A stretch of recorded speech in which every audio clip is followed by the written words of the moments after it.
Let's have a brief discussion on observing, collecting, documenting, and storing electronic evidence. All very, very important foundational principles in carrying out any kind of investigation, including those that relate to technology crimes. Underpinning any investigation is a common method that you probably learned in middle school, the scientific method, where we are beginning by making observations. It is important to go into any investigation with a very open mind, without preconceived notions or biases.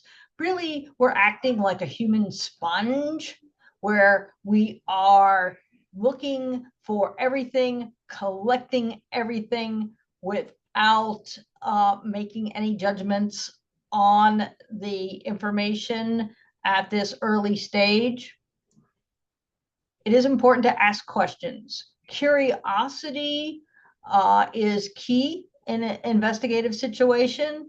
A lot of what if this would happen? What if I look in this new or different place? We want to collect as much and be as broad as possible. And then only at that point can we then begin our analysis and finally communicate. In any area, no matter what discipline you end up in, whether it's political science or nursing or some other area of engineering, communication is the key. We cannot compel others to action without being good communicators.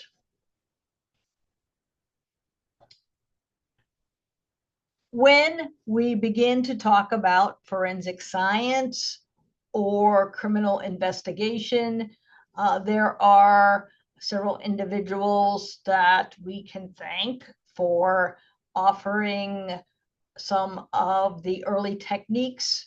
One is Alphonse Bertillon, who introduced crime scene photography to law enforcement.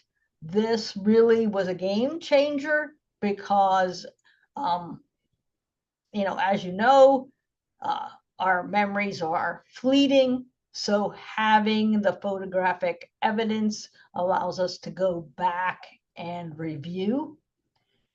And the other individual is Edmond Locard, who really introduced many scientific methods into the investigative process.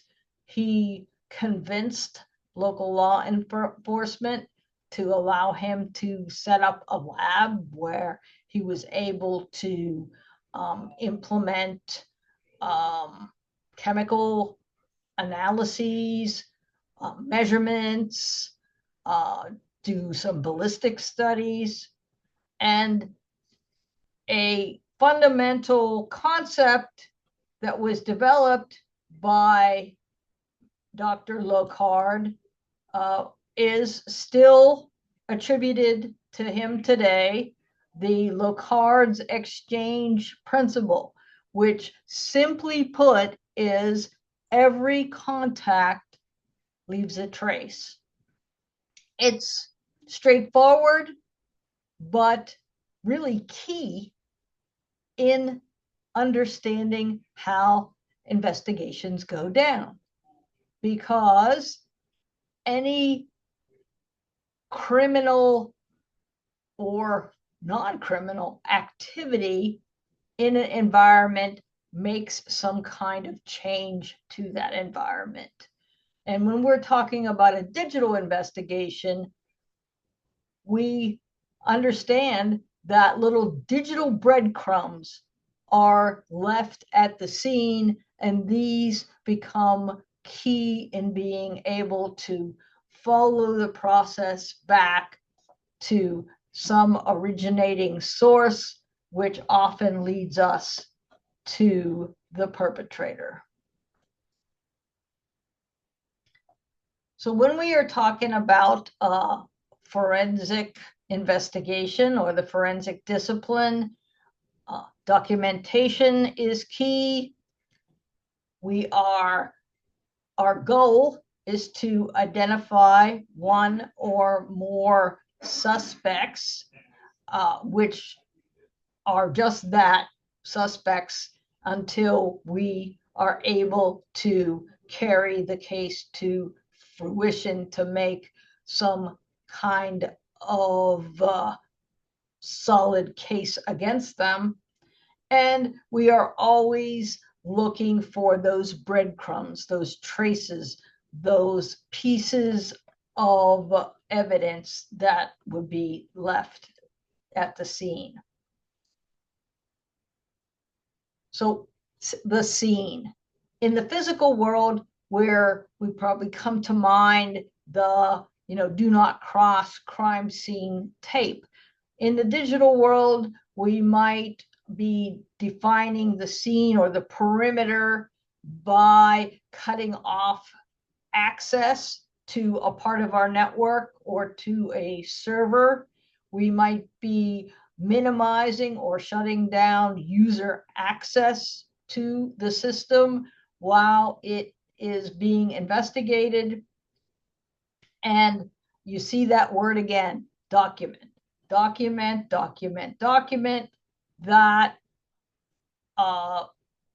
record, the log and the timeline are key to building a case. You'll see if you do further reading and also in this course that some of the items that do relate to digital forensics have a relationship to understanding the file system, understanding how the data is stored, how it's imaged on the media, understanding encapsulations, understanding encryption and hashing. And it's very important all along the way to handle our data in our investigation using the highest degree of integrity. We know that we cannot make a conviction unless our perpetrator is identified through a validated process. It must be a rock solid case that shows no element of bias, of error, of mishandling of the evidence. So in summary, the things that you should take away from this discussion is that the scientific method is the bedrock, the foundation of any proper investigation. Observing with a very open mind, collecting every piece of information, whether it looks relevant or not. We're not making a judgment at the beginning. We are basically just collecting information, collecting evidence, and documenting.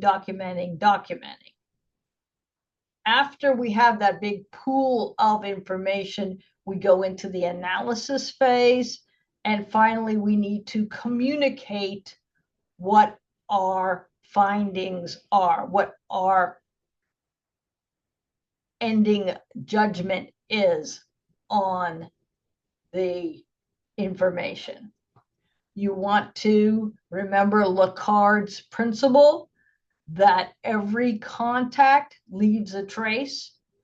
So if a system is touched by a hacker, by a perpetrator, there will be some type of evidence, some digital breadcrumb left behind.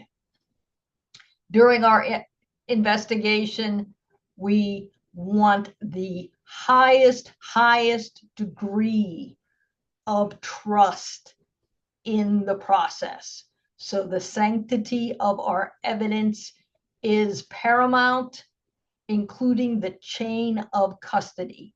So remember, as the evidence moves from the scene to lockup to any kind of a lab environment and back again to maybe the law enforcement holding area, we must document that, have signatures from the individuals that processed the information, and a timeline that tells us where that evidence is each step of the way, so that again, our process is golden.